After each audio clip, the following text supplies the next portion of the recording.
The PlayStation Vita. You know, when I first saw this thing in the store, I thought to myself, oh my god, that's a PlayStation 3 that I can hold in my hand and take anywhere I want. It came in two models. This is the PS Vita 1000. It's a little bit thicker. It's got a metal finish around the side.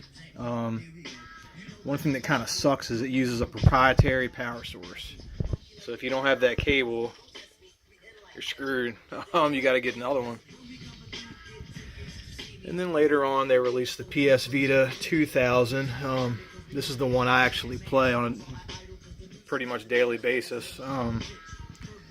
It's a lot. You can see I'd say it's about 30% slimmer. This camera will focus.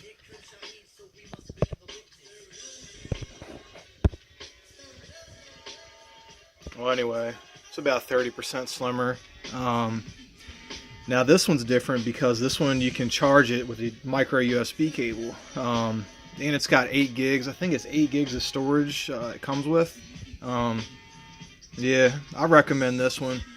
But you know, if you need a Vita and you can't find one, I always see those 1000s at GameStops for like 120, 130, 140, you know, something like that. So they're not hard to get.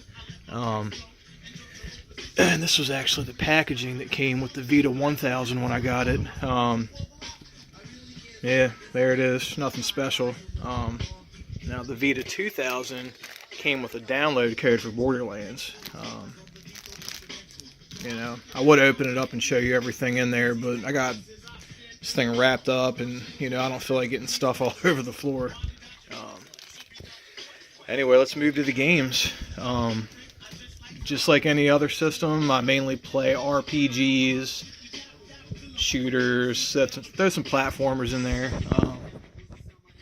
This is one of the series I started playing was the Hyper Dimension Neptunia series because I loved it so much on the PS3. But they came out with 7 games on the Vita. So you know, some are better than others, but you know, Persona was definitely represented on the Vita. Tokyo Twilight Ghost Hunters. I don't know how to pronounce this. This was a Japanese game that got ported over, I think from Limited Run. Now this one's Saturday Morning RPG. This one's sealed, but I downloaded this from the PlayStation Store, and you know, this game got some flack. You know, I thought it was an awesome game. I love the 80s theme, the 90s theme, the Lisa Frank Trapper Keepers. You know, I love this game. Grand Kingdom, you know, another great game on the PS3 that they brought over to the Vita. Ys. You know, there's so many RPGs on the Vita. Now, the Tales series got a game on the Vita, Tales of Hearts R. And I do believe this was a GameStop exclusive. You know, if you go searching for it, you can find it. I've seen it at GameStops in my area, so not super rare. I actually got this game in the other day. I think I ordered this maybe 3 or 4 months ago. Yeah, from Limited Run.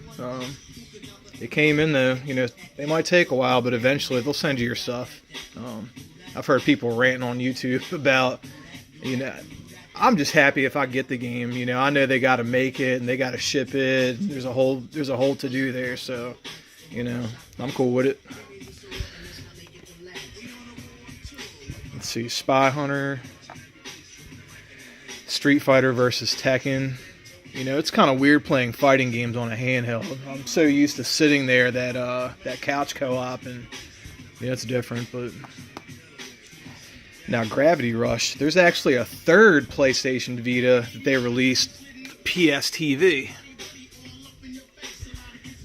Now, when I tried to play this game on the screen with the PS TV, it did not work.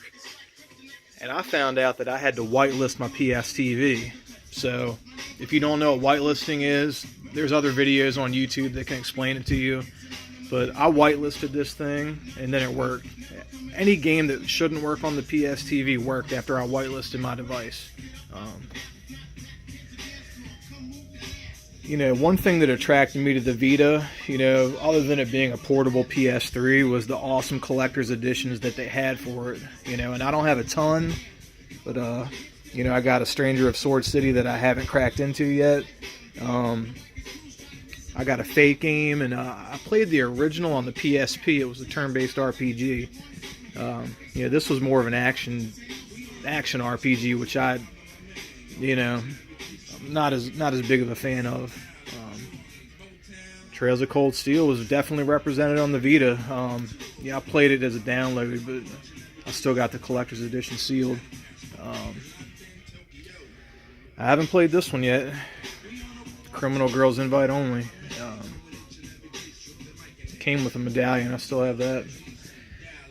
And Mask of the Truth and Mask of Deception. I have, you know, another 2 games that I downloaded and never played these because I got them pretty much after I beat the original 2 and left them sealed. So that's it, guys. That's my PS Vita collection.